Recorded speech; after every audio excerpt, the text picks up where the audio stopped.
Always strikes me that this Feast of the Holy Family comes at a fitting time. Granted, this year we're only a day or two removed from Christmas, so the gifts, new clothes, games, etc. are still exercising their charms over us, over our families. But about this time, it seems often that the walls begin to close in just a little bit on families. They've been on break together for several days, siblings rubbing up against one another and agitating one another. A fitting time to hear about family life, about its purpose, about its requirements.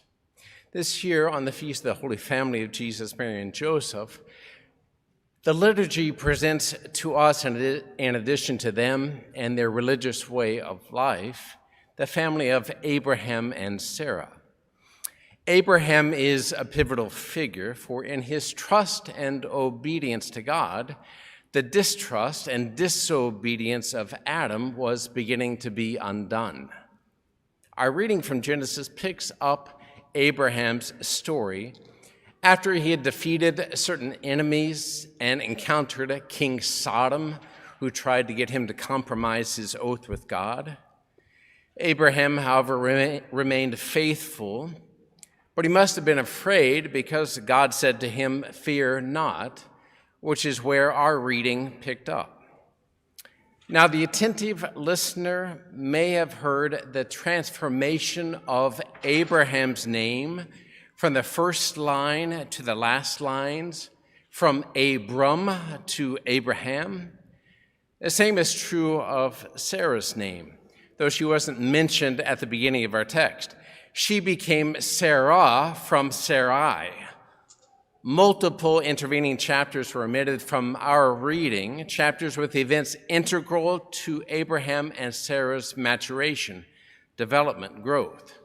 Events such as God's covenant with Abraham, not a contract, but a covenant. A contract is transactional. It's individuals pursuing their own interests, coming together to make a mutually beneficial exchange. A covenant, on the other hand, forms a relationship. It creates an us.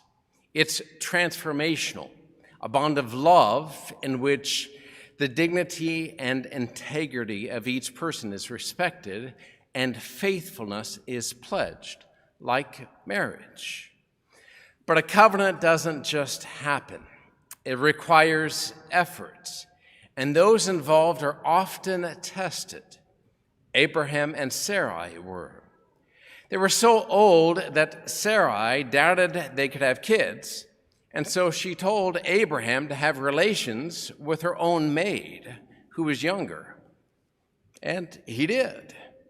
And she had a son, but God is faithful to his promises. That son was not the son of God's promise, and so would not be the son through whom God would make the great nation or family of believers that he had promised to Abraham. The temptation to take things into our own hands, to create our own morality and way forward, to not wait on God and be faithful to him, well, that temptation was present all the way back then. Again and again, Abram and Sarai were tempted to doubt God, to strike out on their own, to be insensitive to the plight of others, to go along with the immorality all around them in Sodom and Gomorrah, for example. Only over time did Abram and Sarai truly become Abraham and Sarah as they lived together and raised their family in the context of their covenant with God. It matured them, transformed them, and provided the inner structure, the ethic or morality which knit the family and the nation together. On Christmas, I mentioned Chief Rabbi Jonathan Sacks. I just recently have run across him. I read an article which mentioned his passing in November and lamented that it was during the pandemic and he couldn't be given proper final respects. He seems to have been a remarkable person, lived in Britain, remarkable intellectually and spiritually. He wrote this: "Marriage is fundamental to society because throughout history it has been the most fundamental way in which we recognize something beyond the I of self-interest, namely the we of the common good, cooperative relationships, shared identity, and collective responsibility. Marriage is fundamental to the moral enterprise because it is the supreme example of the transformation of two I's into a collective we. It is the consecration of a commitment to care for an other. It is the formalization of love, not as a passing passion, but as a moral bond. What was new and remarkable in the Hebrew Bible was the idea that love, not just reciprocity, is the driving principle of the moral life. 3 loves. Love the Lord your God with all your heart, all your soul, and all your might. Love your neighbor as yourself, and repeated no fewer than 36 times in the books of Moses. Love the stranger because you know what it feels like to be a stranger. Just as God created the natural world in love and forgiveness, so we are charged with creating the social world in love and forgiveness. That love is a flame lit in marriage and the family. Morality is the love between husband and wife, parent and child, extended outward to the world. That's quite beautiful, isn't it? I know, though, family life is not easy. Sachs calls marriage the crucible of the love that brings new life into the world. The crucible of love that brings new life into the world. Sounds like suffering might be a part of it.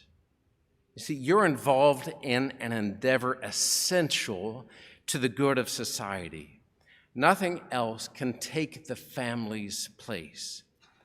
But a family is not self-sufficient. It depends on the ethic, the way of life revealed by God. That is what sustains the family and helps it grow and mature. A process that is not without pain because it's about the transformation and about a new life. Becoming a we does have an impact on each I involved. This is one reason why so many fewer people are getting married. It's hard work. Why so many fewer are staying married. It's hard work.